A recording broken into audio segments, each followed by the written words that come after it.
why are we giving all our money away to foreign aid and stuff like that? Why are we not helping veterans, the homeless veterans that are sleeping on the streets, sir? I'm asking you a question. Why are you walking away? That's downright rude.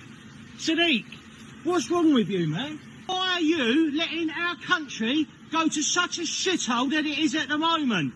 Look after our own people. This is England. Sadiq Khan is out of touch with the rest of the world. Alex Wilson there talking as, he says, a lone voice inside the London Assembly, because even the Tories apparently seem to be in favour, along with Labour and everybody else, about giving free bus passes, free train passes, free travel passes, if you like, to asylum seekers, because apparently they're finding it a bit difficult to get around. Have you noticed the growing wave of migration into the UK? Just in the last few months, thousands of migrants have arrived, filling temporary accommodations from government-funded hotels to makeshift facilities. But what happens next? How are these arrivals impacting the nation? And why is there such a sharp focus on new benefits such as the provision of free travel? Is this just another step toward more open-handed policies, or is it setting the stage for deeper challenges?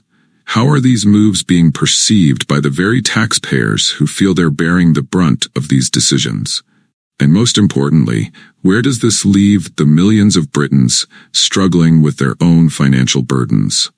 In this video, we'll explore why this policy is raising eyebrows among taxpayers, how it impacts ordinary Britons already facing rising living costs, and why voices like Alex Wilson from Reform UK are pushing back against it.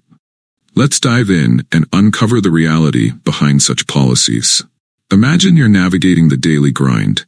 Early mornings, long commutes, and the rising cost of everything around you. You've barely gotten used to the fact that your wages aren't keeping up with inflation when you're hit with this bombshell. A new policy backed by the Labour Group and supported by the Liberal Democrats and Greens, offering free travel to migrants in your city.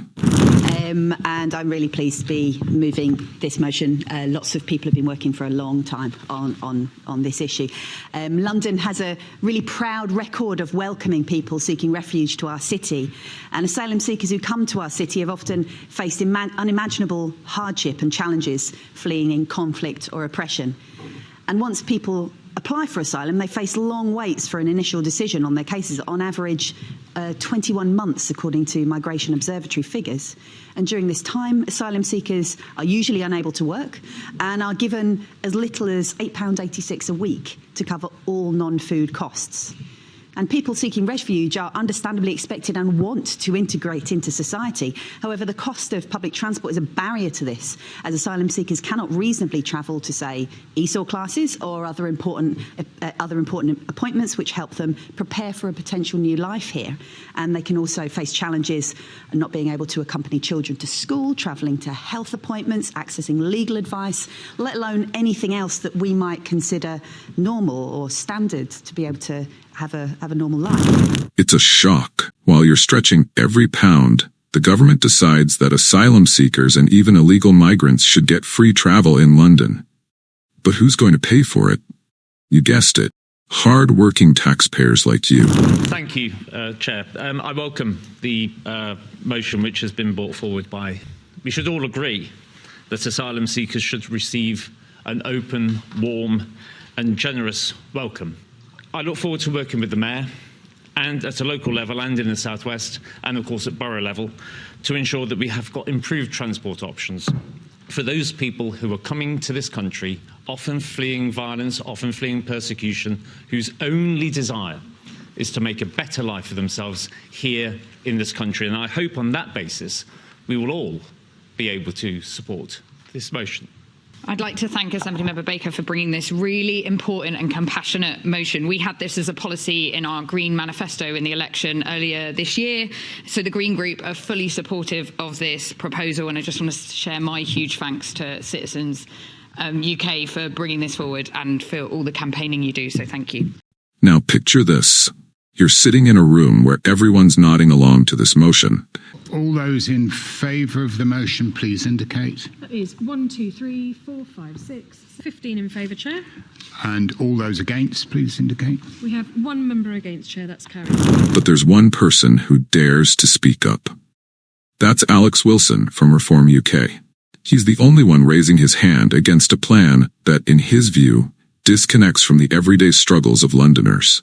While people are dealing with soaring train fares, cuts to crucial support like winter fuel allowance, and skyrocketing living costs, this policy seems out of touch with reality.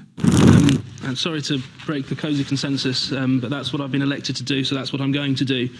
It won't surprise you to hear that I won't be supporting this motion.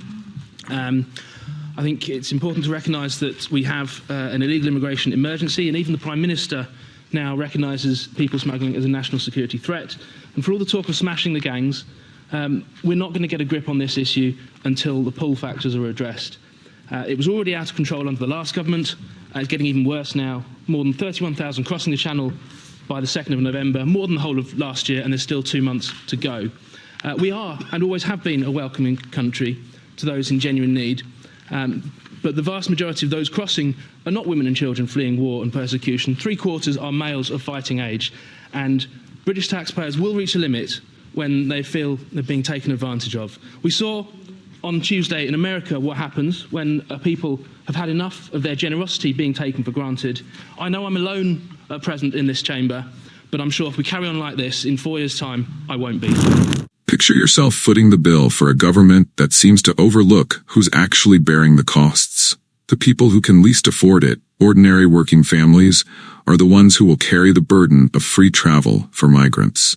It's an unfair strain when you're already scraping by, especially with fewer safety nets available. Train fares are going up, pensioners losing winter fuel allowance, everyone's taxes are going up. We saw the budget last week is putting a huge strain on businesses and working people, and yet the Labour Party in the London Assembly think this is an appropriate use of taxpayers' money. And the Lib Dems and the Greens obviously supported them, as you'd expect. What you wouldn't have expected, perhaps, and what was most shocking of all, the Tories, they just sat on their hands. They didn't vote for, but they didn't vote against. They just didn't want to engage in this discussion at all, which left me as the only voice of reason on that Assembly. I was elected in May to stand up for hard-working Londoners. I was elected to break the cosy consensus. That's what I did yesterday when I spoke and voted against this motion. This policy could unintentionally attract even more migrants to the UK, adding to an already unsustainable flow. Wilson warns that it's like setting out a welcome mat, not just for those who need help, but for anyone looking to benefit from the system. The UK's immigration challenges are already severe enough, and adding more strain could push the system past its breaking point. Wilson makes the case that the current level of support is already generous. Free food, healthcare, transportation for essential needs, and now free travel within London too. It feels like too much, especially when vulnerable groups like pensioners, who've worked hard their whole lives, are seeing vital support slashed. People are fed up with being taken for granted. We are a generous country. We always have been. We've been welcoming and supportive to those in genuine need. But as you pointed out, 3/4 of the people that are crossing the Channel, of which there have already been more crossing this year than in the entirety of last year, and yet the response from the main parties to this is to increase the attraction and the pull factors. We're not going to deal with this problem unless we stop being a magnet for it. And for all the talk of smashing the gangs, it's nonsense. What you need to do is to stop the incentive for coming and providing more freebies on top of 3 meals a day, free medical prescriptions, free dental care, free eyesight tests. And they already get free travel to essential appointments that are to deal with processing their asylum claims. So this is over on top of all of that, and it's you and me, the British taxpayer, that are being asked to pick up the bill. It's not acceptable. I'm not happy about it, and I'll be speaking about this now and ongoing. What Alex Wilson is calling for is a realignment of priorities. He's not against supporting those in genuine need, but he insists that those who are already part of the community, people who've lived and worked here for years, shouldn't be left behind. The public frustration is palpable. Everyday people are seeing their hard-earned money go to policies that feel like they prioritize everyone but them. This debate touches a nerve because it speaks to a deeper issue, the growing disconnect between the political elite and the average citizen. We've seen similar backlashes in the US when politicians ignore the reality of their people's struggles.